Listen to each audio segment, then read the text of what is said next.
This is WPSL Port St. Lucie, the talk of the Treasure Coast.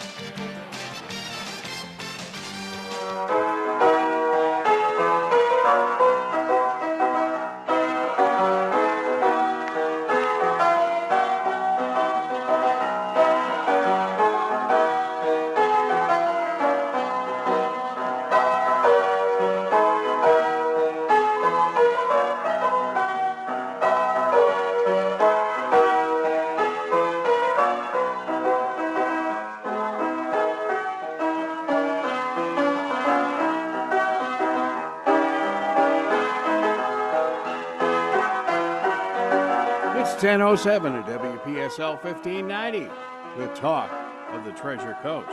And it's time for Ask Your Counselor. This is Rabbi Shafir Lobb of Congregation Eitz Chayim, your Jewish home on the Treasure Coast.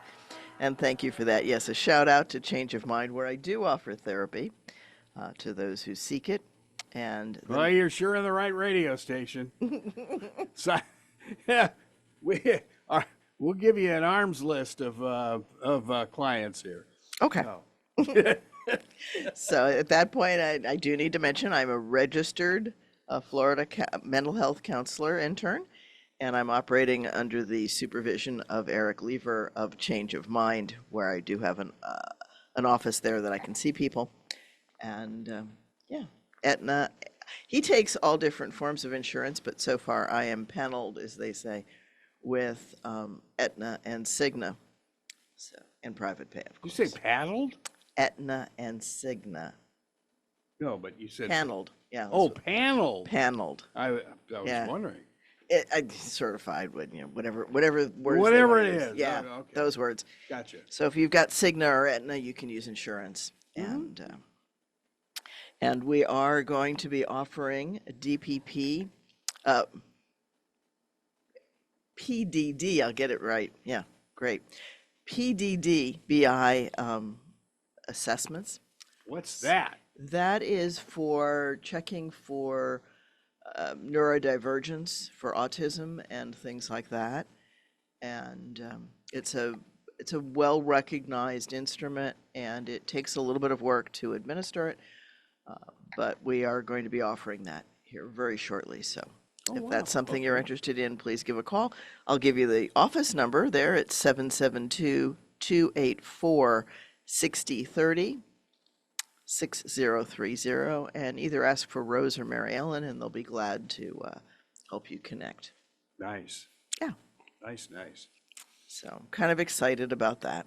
So how's the summer school rush? Summer school rush. Oh, gee, that's like going on so many different fronts. So IRSC, as I mentioned walking in, is 2 weeks into summer A, and summer A lasts 6 weeks. And Kaiser is 2 weeks into summer A, which lasts 4 weeks. So they're all of it's very intense and very quick. And this term at Kaiser, I am doing experimental psychology and intro to psych. And over at IRSC, I've got intro to humanities and world religions. World religions is online. So how is that class? I'm fascinated by that. What, world religions? Yeah. It's a fun class. They've got to look at all different religions. Zoroastrianism, which we've talked about many times. Shinto, which is Japan, predominantly in Japan, although there's a big Shinto temple that I visited when my husband and I went to Hawaii many years ago. And there are a few other shrines. It's funny you mentioned the Shinto, because that really crossed my mind when we had a field trip to the temple. Okay. Yeah, it was so cool. Yeah. And this goes back to the 60s when I was at Loyola, but they were so far ahead. And it was. It's worth a visit if there's one nearby, or if you're vacationing near one. It is worth checking in, and they're welcoming to visitors. They're very nice about it, and just be respectful. Yeah. And I think that's important. I think it's really important to learn about each other's faith traditions because we have so many of them. Some of us tend to grow up in amongst our family and close friends who probably tend to have the same faith traditions. Yes. And if we only experience those, then we don't realize the breadth and depth of the world.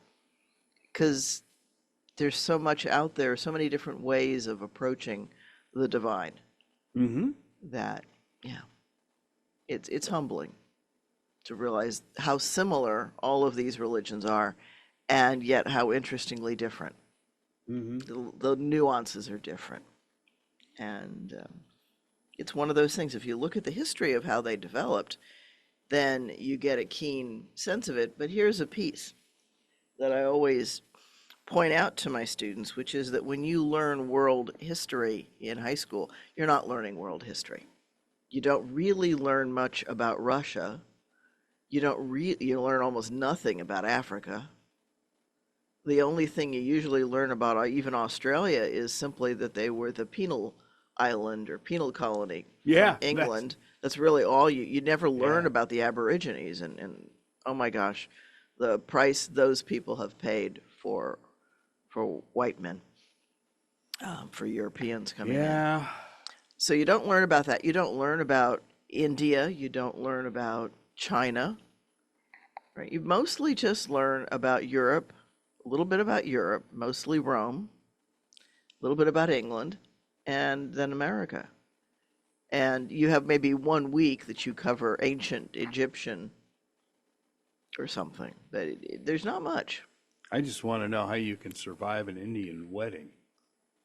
They're long. Those things last a week or something. It's crazy. Yeah, they're a full. You take a week's vacation to go and be part of it, and they're huge. The mobs that are at the weddings are huge. I can't even begin to imagine what it must cost to do one of the big style weddings. They had something on the History Channel, and the jewelry. Yeah. Oh my gosh. It was like, it just seemed like millions of dollars worth of jewels, you know, you just think, wow. Yeah, there's, well, it's part of the Indian culture to carry a good chunk of your monetary value around the neck. Oh. So jewelry is a big part of a dowry or an investment. Wow. And it's actually interesting to watch an Indian family buy jewelry because it is a very big cultural event, the purchase of any additional jewelry. So it's not casual. And it's different cultures in the world. So we don't learn about that. You know what I didn't even mention, and we don't learn about it, South America. It's as if it doesn't exist. There's a little bit of talk about Mexico, mostly because of the Spanish Wars, but... You mean there's something south of Baja? Yeah, there's something south of Baja. Or you talking about Baja, Arizona? Yeah, Baja, Arizona. Oh, my. Yep, it's... You know, it is amazing, and it just seems like less and less we're learning about this country as well. Yeah, when I ask the students about things that I think of as recent history, they might as well be buried in some textbook somewhere because they have no idea. And I was talking with my class actually yesterday. We were talking about advances in technology, and I mentioned that you've got a cell phone in your hands in large part thanks to Star Trek, which had these little talkie devices that if you watch the old shows, they don't really look like cell phones, but they're awfully close. They're like a cross between a cell phone and walkie-talkie type thing. Well, a little more than that, but yeah. It had an onboard computer and it talked to the computer. But the other big thing that they did was the diagnostic beds, right, which we now have in hospitals. And the students couldn't perceive of going into a hospital where the doctors couldn't see your vital signs. And I said, yeah, if you talk to your grandparents and your great-grandparents, they'll tell you there was a time you just went in the hospital and sat in a bed and they kind of hoped and prayed that you were doing okay. So did any of your students even ask you what Star Trek was? Well, interestingly, one of the older students said, "Well, I'm probably the only one here who actually knows what Star Trek is." Well, and that would not surprise me No. at all. Yeah. And then there's the old Star Wars battles and yeah, all of those things. And Rocky 19, I don't know. The old Rocky movies. Sure. So, yeah, we were talking. I don't remember what brought up the old, I know we talked a little bit about, the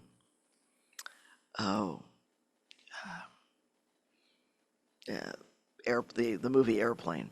Oh, gosh. And Sharon just opined that Disney had a lot to do with inspiring space, and that's true. People who went to Disney wanted to actually go to space. Disney. Walt did. Yeah. Oh, he loved space. He loved space. Yeah. And so there's a lot of space stuff there.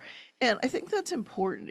We tend to not realize how vital it is to tap into the creativity of people. And I think there's been maybe this tension throughout history of historical and maintaining the tradition the way it was, with the way people who perhaps are in power are comfortable, and the forward thinking of how can we change things, how can we make things better, what can we do. And creativity has a lot to do, but it also has a lot to do with maintaining traditions in meaningful ways. So. All right. I saw something on X this morning, and of course, naturally, it's Elon Musk, who is talking about looking for candidates for implants. Okay. And these will be in the brain that can communicate with your tablet, your phone, and just by thought. And I showed this to Carol. I'm thinking, oh boy, Yeah, here we go. It'll happen. Something like that'll happen. Yeah. And we're learning more and more about how the brain operates. It's an interesting thing. And when I tell students, think about why it is that we have so many innocent people who have been imprisoned.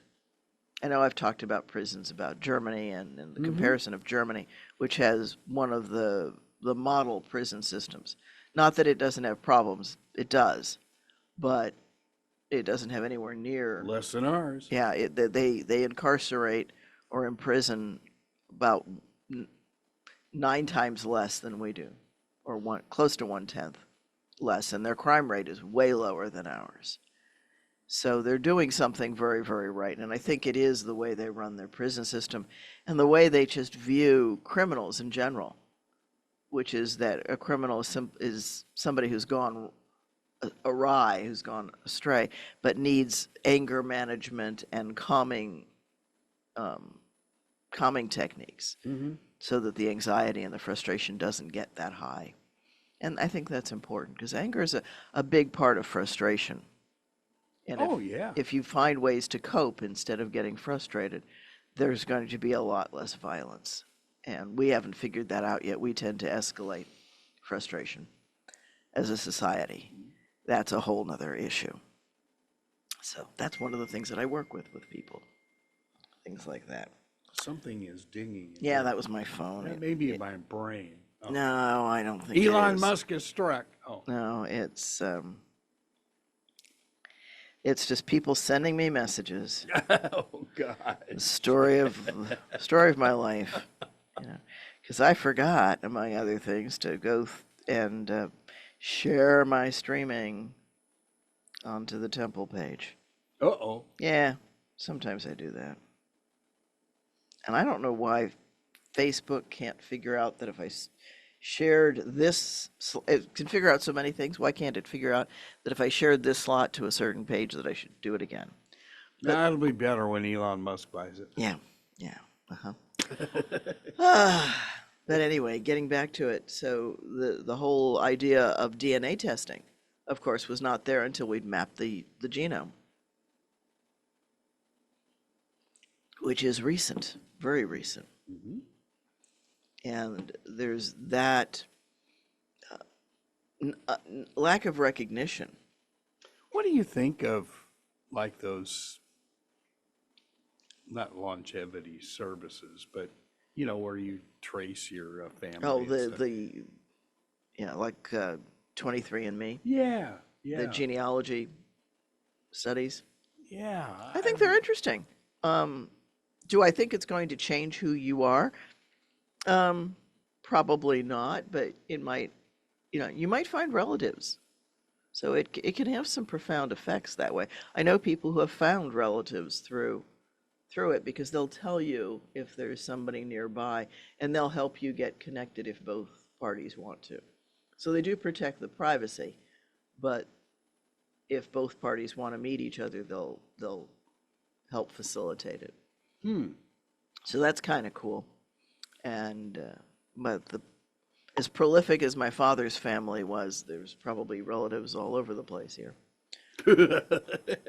Uh-oh. Oh yeah, well he was one of like 20 kids, so What? yeah, 2 women, 2 wives, a whole bunch of kids, just huge. Now, not many of them made it to adulthood, and the Nazis took out some of them. But Oh.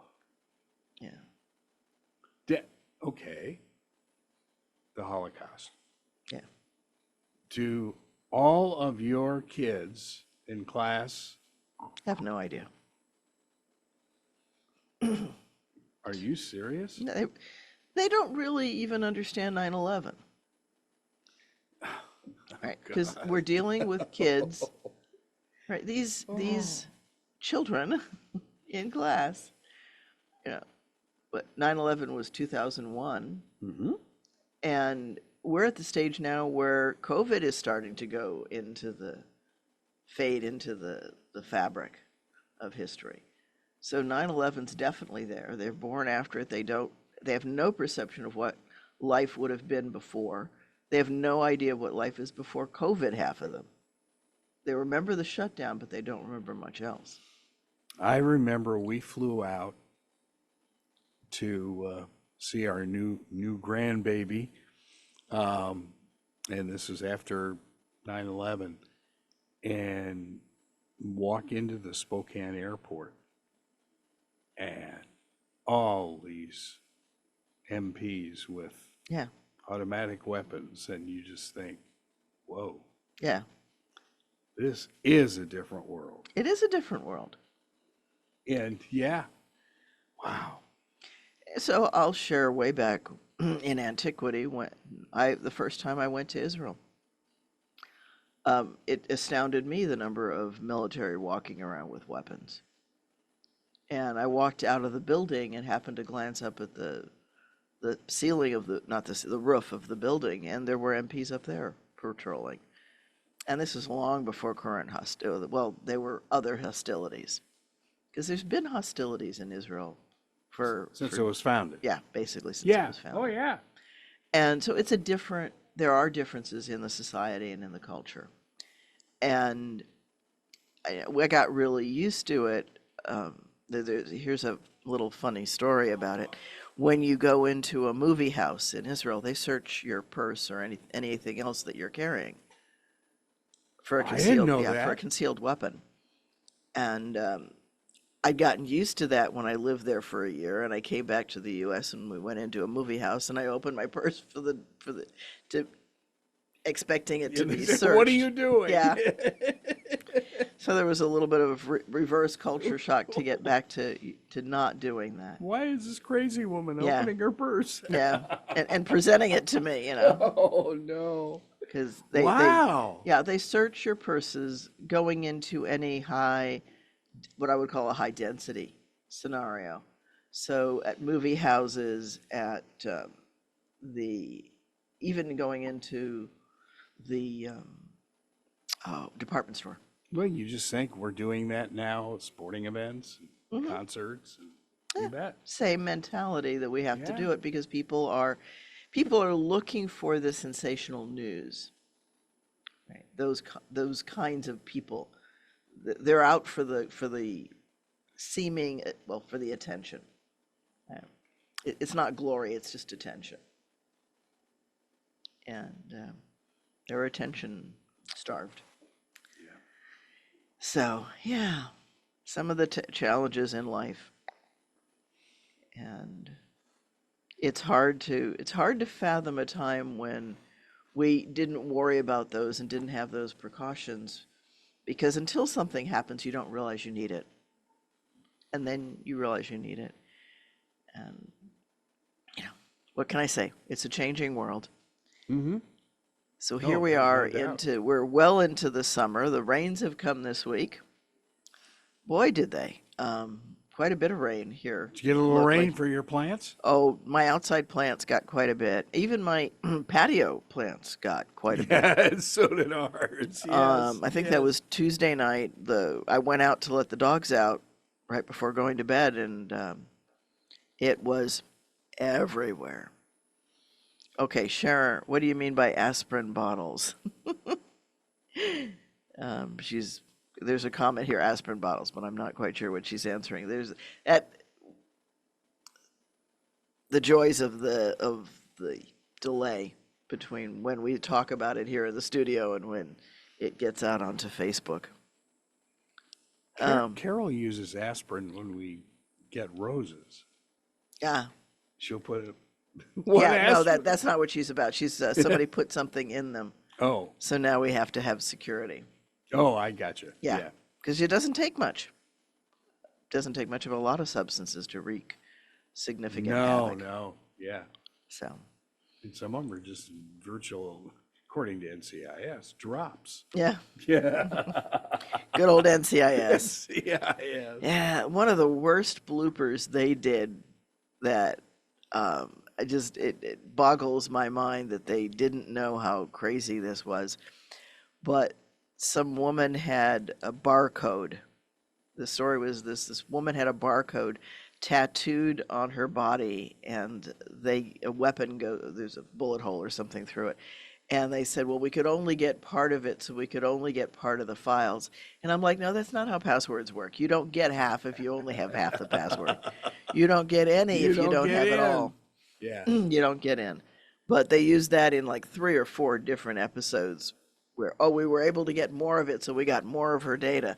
It's like, no, she's killed in the thing. So, no, it doesn't work that way. But yeah, interesting idea, tattoo your password on your body. Oh, sure. That's, oh, God. Oh, but I will admit, passwords are the bane of our existence around this place. They have become, well, that's an interesting thing. Okay, so I have IRSC, I have Kaiser, I have my regular accounts, I have Liberty. And Liberty, my password has never changed from the first day that I set it up. And it changes at a different schedule at Kaiser and at IRSC. And of course, my personal passwords only change when I decide to change them. So it's kind of interesting. And I get it, because people have been hacked. Oh, yeah. Well, and the radio networks, I mean, whether it's ESPN, Westwood One, they change on a quarterly basis. Quarterly, that's a little more reasonable. But I mean, Westwood One got hacked. Yeah. Serious hack. I mean, it was terrible. So IRSC and Kaiser, I have 2 different systems that I go on whose passwords change. So trying to keep them in sync is always a fun. They're not in sync. So I always have to remember when I sit down, am I logging into this system or that system? Is it on my phone? Is it on the computer? It's always different. Gotta love it. So now, you don't teach through your phone, do you? No, but I log on to email. I gotcha.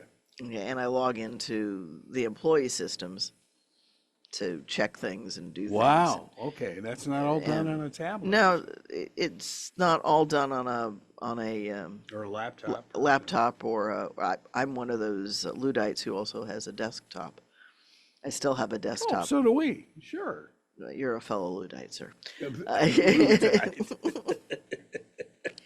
So yeah, Oh, and I love my desktop. It has a huge tower that sits there, and thank you to my husband, it gets updated every so often, and he's always putting new things in it for me. So it's very up to date, but I look at it and I just consider the power that I have on the desk compared to what used to be a whole building. well, space shuttle. Yeah. It's like they were joking at one point, and this is when we were still back in LA, so it was 30 years ago, when we went out to NASA or went out to Palmdale, and this huge complex. It was more than like 2 or 3 football fields. It was all the FAA complex.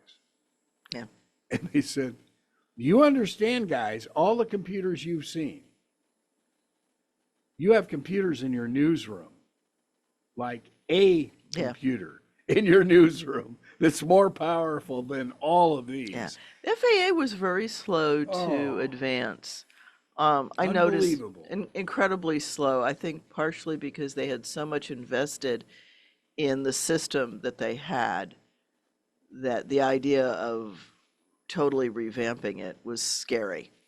But airplanes advanced so quickly in that same period of time when the FAA did not, controlling these airplanes. Until they put in the new radar, and then the new radar needed it.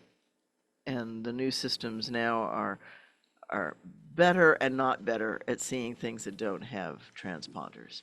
Transponders send out little radio signals and tell you what it is and where it is. So that aircraft have a set group of codes, and helicopters have codes, and everybody's got codes, and they can watch the codes move across the screen. Okay, the recent Aurora Borealis was supposed to do a number on all different things. Yeah, supposedly caused power outages some places. It didn't, though. I don't think. I mean, I'm not aware of any serious problems that went awry. But I'll tell you, our old stomping grounds in Tucson had some amazing skies. Yeah. Oh my The goodness. pictures from Tucson are impressive. Mind-boggling. Yeah, we went out, we saw a little bit of haze, colored haze kind of thing. That was about all we really saw. But yeah, Tucson had some impressive lighting. And then the further north you went with it. It made me kind of wish I'd been in Ohio. Well, you really, depending on storms. Yeah, well, that's the other problem. You never see the sky in Tucson. In Ohio? Oh, no. Yeah, it's, we used to estimate maybe 30 days of sunshine a year. Of course, as we used to say in LA, never trust air you can't see.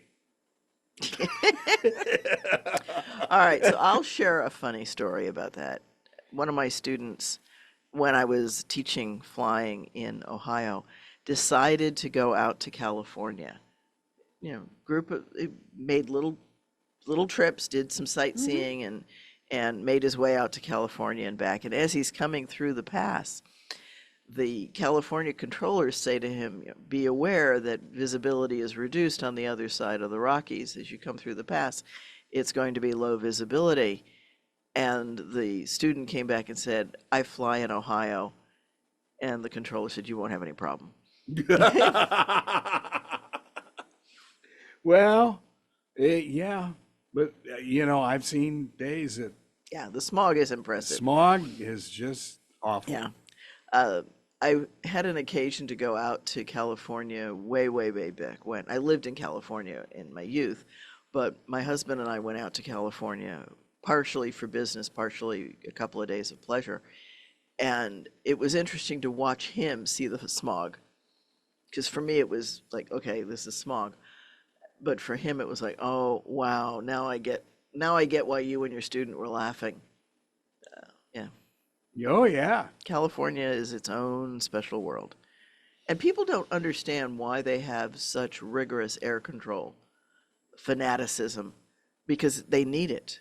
Oh, well, and thinking of what us lovely Angelinos wound up doing to I-10 corridor. In other words, the Valley of the Sun that has gone brown. Yeah. The I-15 corridor. Yeah. With Salt Lake City going brown. And now it's Denver. People don't realize what the mountains do. They trap it. Yeah. They absolutely sure do. trap. These particles have no way to get up over the mountains because they're just too heavy. And until we come up with a good way to clean the air, they're going to be there. And the ones that end up in places like Salt Lake City or Denver are even worse off because now they're trapped between mountain ranges. They've managed to make it over the first one, but they can't get over a second one. And those Wasatch Mountains around Utah are huge. Yeah. Yeah. Oh, it's terrible. People don't. That's one of the reasons why the mountains in Pennsylvania are considered hills, because they're not nearly as high. Oh, those are foothills. If gotcha. Please, those But are here's foothills. the piece that people underestimated, because those are much lower mountains. They didn't realize that they do things like create lenticular clouds. They have great wind shear updrafts and downdrafts get started on those mountains, and they magnify as they go over them. And so there's some really profound air currents. Wow. Even I would over those. never expect that. I've been in them, and they are scary, and there's just not much you can do about it. You just hold on and try to get to the other side. Whoa. So you don't want to be low in high winds. I thought that was just a thing No. of desert and No. Rockies. No, it's the Alleghenies do a number. There's enough there, and I think part of that's because they're ridges, right? So if you've ever crossed them, you know that they line up in these ridges, these mountain ranges, and there's just one right after the other, and it causes this Okay. weird turbulence in the wind and a lot of wind shear down low.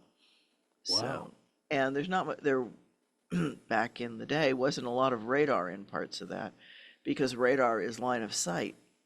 And so until they got enough radar towers on the tops of all of those ridges, there wasn't much radar in big parts of that. So you went off the radar for a while. And if you went down, you went down. You just didn't show up on the other side.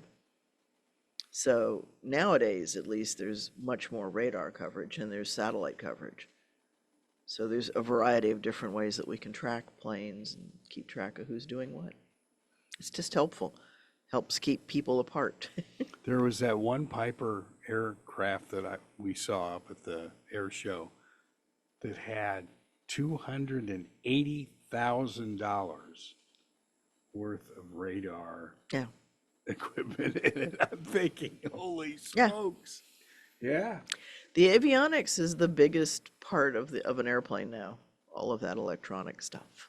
Avionics. Huge. And they're not cheap. They're not cheap at all. I know when I had my little airplane, what pieces of equipment we put in or didn't put in was huge. And nowadays, it would be almost blind flying compared to what they do now. Yeah, technology has definitely advanced and gotten more expensive. What hasn't? It's the story of life. So, yeah, so let's go back and revisit. This is the summertime. There's not a whole lot going on. Jewishly, we're in a process called counting the Omer.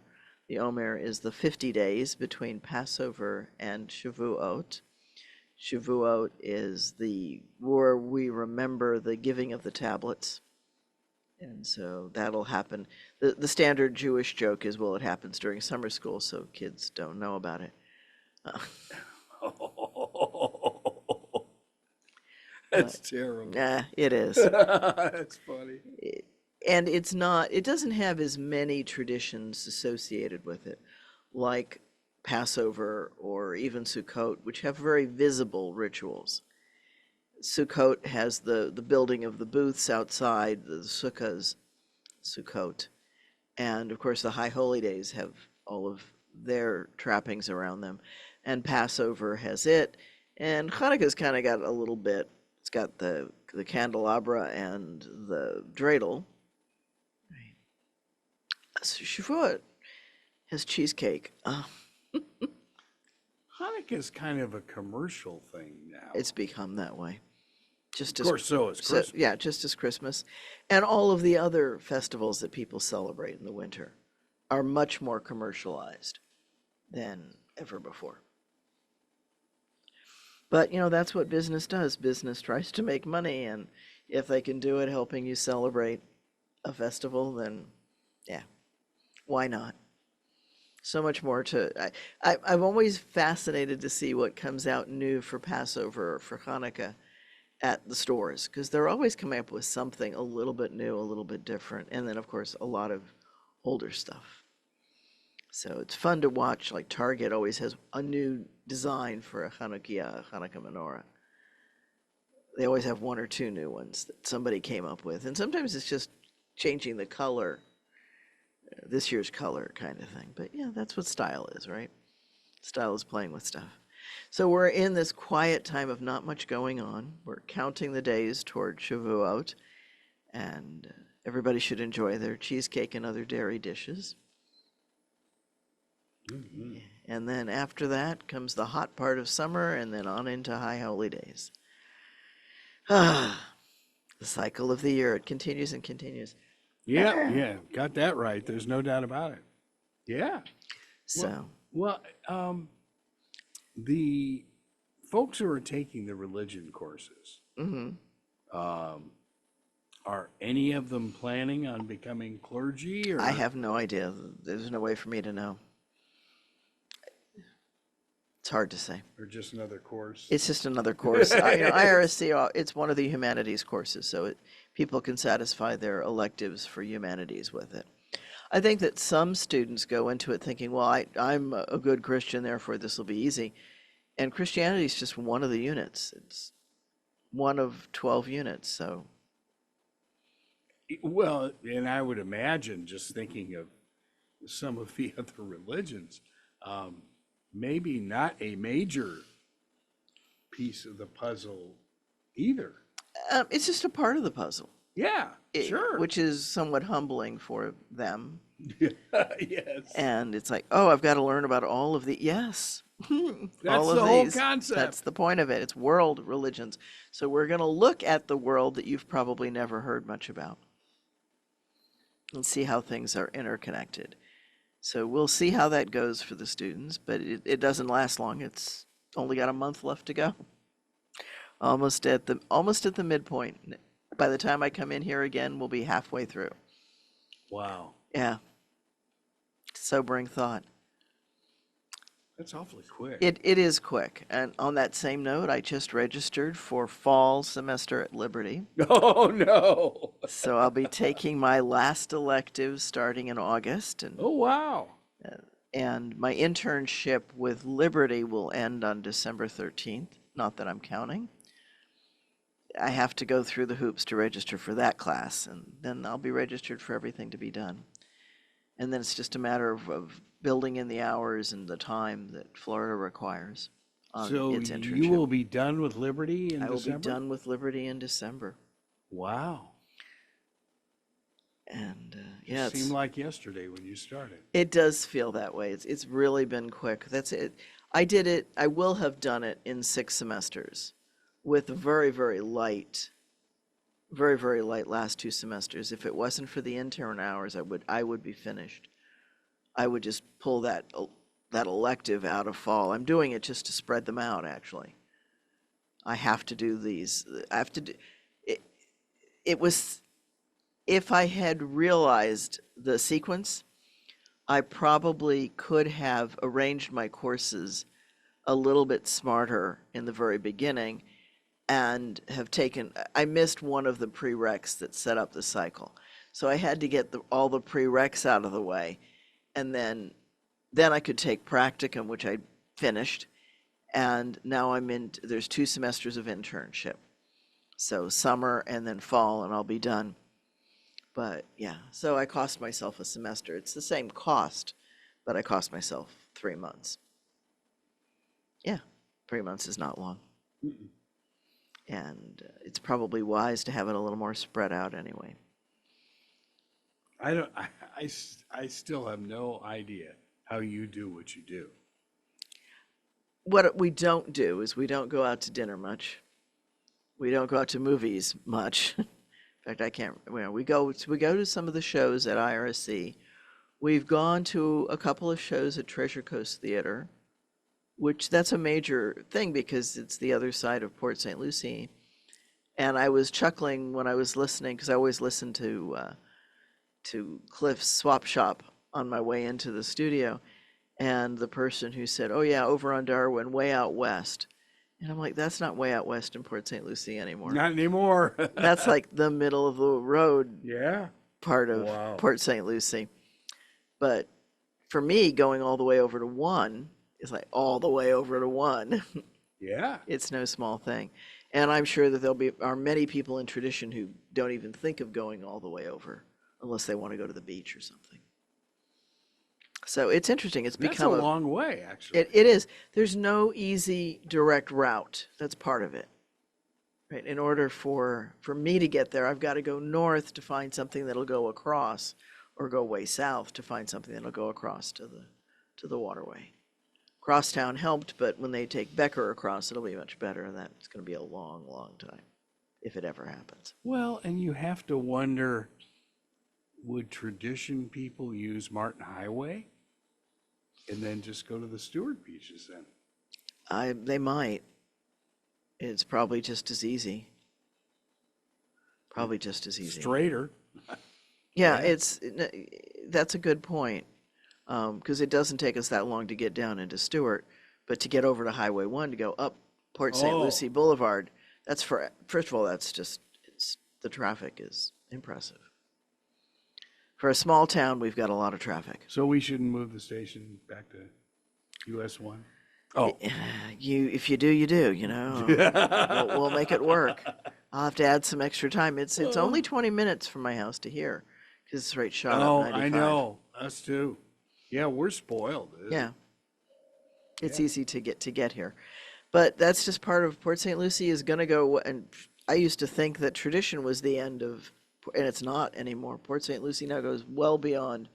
I don't know what the next area is going to be called west of tradition, but it's growing already. Can't believe how much has come up on Becker. Oh, yeah. It used to be that the only way you could go on Becker was up Village Parkway, and there was nothing there. And now there's thousands of homes on Becker, or just off of Becker. Mm-hmm. Yeah. Yeah, I mean, that whole southwestern corridor is exploding. Yeah, Encore's about to open. They've got the roads open. I don't think they have anything inside open yet. And of course, there's the all of the different gated communities and complexes along the way. And on the exclusive side, Tesoro is coming back out of bankruptcy, and they're doing their thing. Okay. Yeah. So they'll be back and around. We've got something coming up. Let's see here. Some kind of exciting new piece of information. Anything for us in there? I'm just trying to figure out. Okay, this is called Dead Time. We're not going to do that. Instead, I'm going to talk about change of mind. Live radio, yeah. Change of Mind is a place where you can come if you'd like some help, individual or family mental health counseling. And on the back of my business card, it says that we offer help in terms of depression, anxiety, anger management, family conflict, gender issues, trauma and complex trauma, and dissociative disorders. And as I mentioned, we're going to be doing very shortly, I just finished the training last night on the PDDBI testing, and then we'll also be doing dyslexia. I still have to finish that. Can't offer it until I finish the training, but we're very close on that. So now, okay, so St. Lucie County Election Office conducts voter outreach with National Federation of the Blind, Treasure Coast chapter. So it looks like we'll have some things going on to conduct voter outreach and education on voter equipment and processes. Nice. Yeah. Yeah. That's good. That's a good idea. Yep. Well, it's so funny. IRSC, QCS for a long time, they have an employee, Joe Leonardine, who is legally blind, and he's been running a reading service at IRSC for years on one of the sub-channels. I think you need a special radio for it. But that's been going for the blind for years here. Yeah. Yeah. And it's getting better because there's a lot more equipment on computers. One of my mentors when I was working on my ordination was blind. Rabbi Shimon. He was a counselor at Oberlin, actually. And he was blind, and his computer not only read English to him, but it also read Hebrew to him. Wow. Yeah. Oh, my. Okay. So I don't know what other languages it may have read, but he and I, well, of course, I would read to him the portion that I was studying, because we did it distance. We actually did it on the phone back then. And I would read the portion out loud, and he would correct me, not having the text in front of him. Although he did get, I remember when we were studying the Jerusalem Talmud, that he got a copy of it. And I remember going into the bookstore in Cleveland to pick up the books that he had ordered for me, because he would always order 2 sets, one for him and one for me. And when I went in, of course, it's a bunch of Orthodox traditional Jews that run the store. And when I walked in and asked for the set, they were like, "You're studying what?" Yeah. "And you're studying it with Rabbi Shimon?" Yeah, it's like, "Yeah, I am." So he was an amazing professor or teacher. So now, did he get those in Braille? No, he got regular, he would put them under his computer. The computer could read to him what he had there. Wow. So it had some kind of an optic. I saw it once. I visited him once in Oberlin, and it had a big plate that he would lay the books on, and it had like a camera type scanner thing mounted, and he could move it up and down. He had some sight. He wasn't, but he was legally blind, but he couldn't read. I mean, and one of the gifts that I gave to all of my mentors, all of the people who helped me on the path, was one of my friends, Amy, does incredibly beautiful stained glass pieces. And I had her do the Tree of Light and make those. And for him, she went the extra mile of not only getting the different colors in the right places, his was still in color, but she also made sure that each of them had a different texture.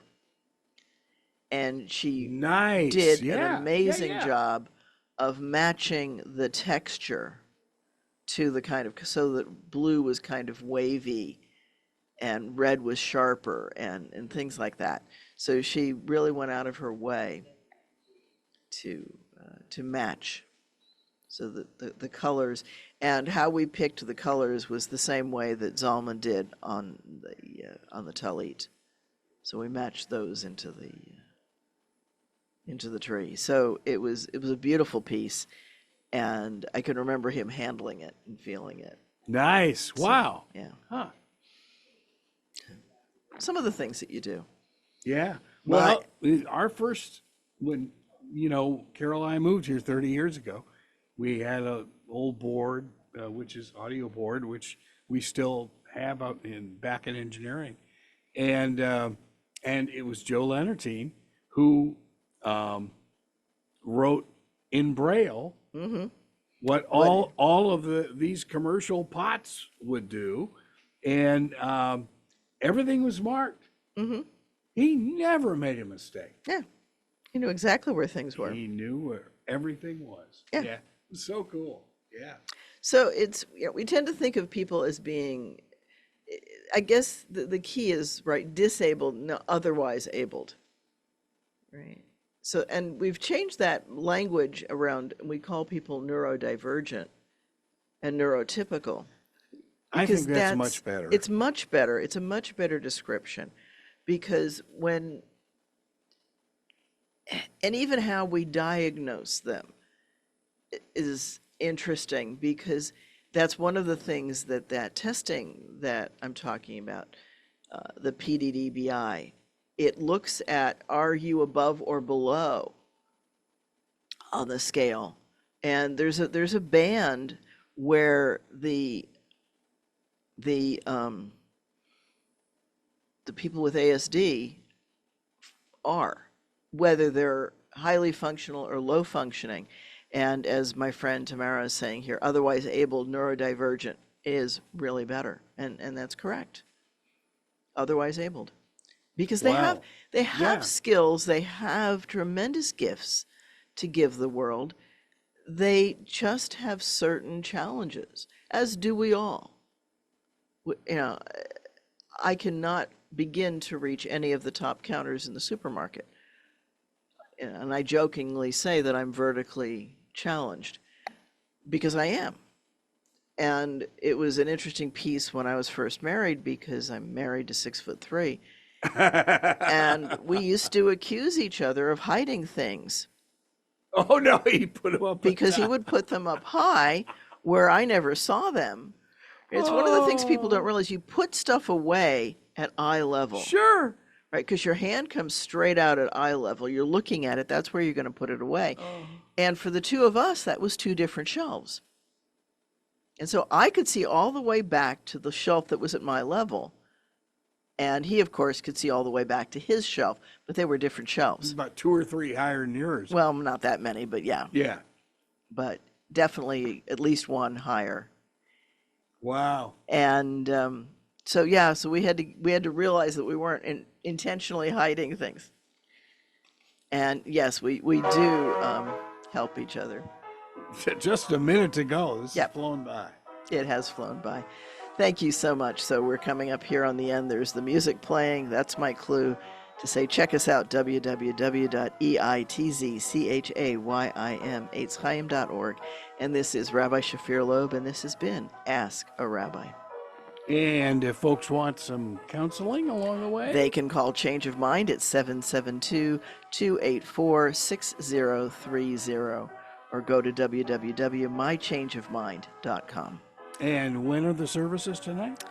Actually, tonight we're not doing services. Whoa! Technical challenge. It's a long story. Okay. But we'll be back next week at 7:30. There you go. All right. Hey, have a good week. You too. Take care, everyone.